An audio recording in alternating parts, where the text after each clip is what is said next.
আমাদের একটা কথা হলো যে পুজো মানেই নতুন গান, নতুন কালেকশন। একটা যেটা হয় বয়সের সঙ্গে সঙ্গে পুজো নিয়ে আমাদের এক্সাইটমেন্টটা কমে যায়, আমাদের এক্সাইট করে না অতটা। তোমার কি তাই নাকি? মানে এখনো সেই পুজো মানে ভালো কিছু, শুভ কিছু, নতুন কিছু? পুজো তো সত্যি কথা বলতে কি ওইটা তো আমাদের বাংলার একটা উৎসব, মানে একটা ফেস্টিভ্যাল। হুম। এবং আমাদের সারা বছরের যা কাজকর্ম সেটা কিন্তু ওই পুজোকে ঘিরেই হয়।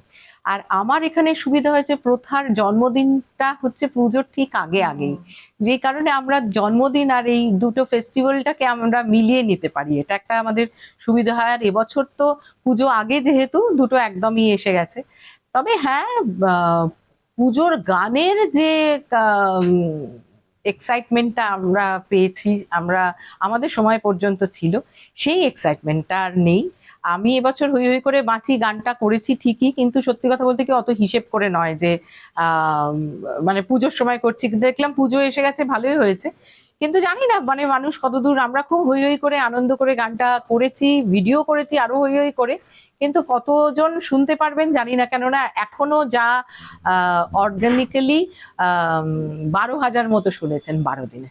তা সেখানে 12,000 আর কি, মানে গোটা পৃথিবীর বাঙালির 1% যদি বাংলা গানের কিছু শুনতেন, তাহলে কি আর বাংলা গানের ইন্ডাস্ট্রির এই অবস্থা হতো? রমরমিয়ে চলতাম। আচ্ছা, মানুষের এই যে শোনার টেস্ট কি বদলে যাচ্ছে বলে তোমার মনে হয়? এটাই কি একটা না, নেগেটিভ? কোন টেস্ট বদলে যাচ্ছে না, মানুষের ধৈর্য চলে গেছে। মানুষের ধৈর্য চলে গেছে। মানুষ আগে, আমরা যখন গান শুরু করেছিলাম, ধরো আমি কবিতার গান দিয়ে শুরু করেছি, সেগুলো খুব, মানে সেগুলো এক একটা কথা মন দিয়ে শোনা খুব আহ, মানে আমার গানের কথা ছেড়ে দাও, ধরো সুমন দা, নচিকেতা, অঞ্জন দা, আমরা সেই গানগুলো নিয়েই চলছি। এখনো বেণীমাধব চলে, 7 মিনিটের একটা গান। কিন্তু আহ, কোথায় একটা মানুষের ধৈর্যটা চলে গেছে, মন দিতে চাইছেন না। এটার কারণ কিন্তু সম্পূর্ণভাবেই আমাদের হাতেই ছোট যন্ত্রগুলো এসে যাওয়া।